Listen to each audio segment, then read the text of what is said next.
That dumb American who hijacked a tour boat in the south, taking it for a joyride, before dumping it in the early morning on a shoreline with damage, only to be caught as he tried to fly out of the country, has apologised to the boat owner and settled the damage cost in order to be allowed to leave the country. He missed his original flight and, it's expected, won't be back soon. Billionaire Elon Musk, who insulted at least one of the Western divers who worked to recover children from a northern cave last year, will face defamation claims in a US court, after his wacky idea for rescue was politely declined by experts who worked to save the junior footballers.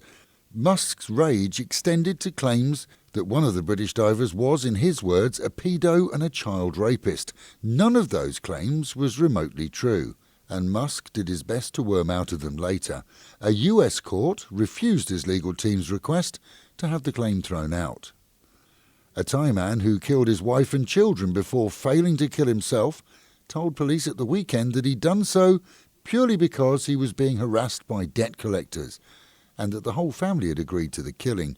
Weird for sure, but police are investigating in Bangkok. A watch dealer didn't clock that his potential customer was a thief in the capital. He'd flown from the south to flog a 5 million baht timepiece to a man he'd contacted only on social media. The buyer flashed a pistol at the seller, relieving him of his horological goods, and fired a warning shot in the air to keep him at bay.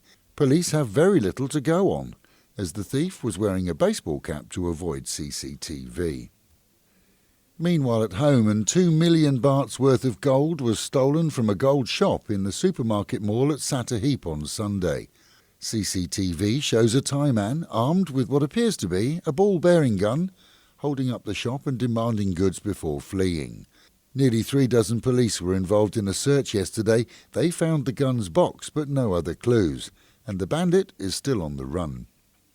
The funeral takes place today of writer, broadcaster and sporting pundit Duncan STEARN here in Pattaya. 3 to 4 o'clock is the time for final cremation of the Australian expat who made many people's lives a little more enjoyable with his wit, which was relayed via his books and also in various newspaper columns over the years. An expert on Thai history, with his last book released just a month ago, Duncan passed away on Friday. The funeral is at Wat Tam Samaki, a temple just off the Sukhumvit and opposite Pattaya Thai. All friends and followers are invited to attend. 15% off for listeners who go to Japanese, Thai and Western restaurants today, a huge saving on car rentals, a 500 baht voucher towards an upmarket spa, and pie and chips on the dark side for just 130 baht.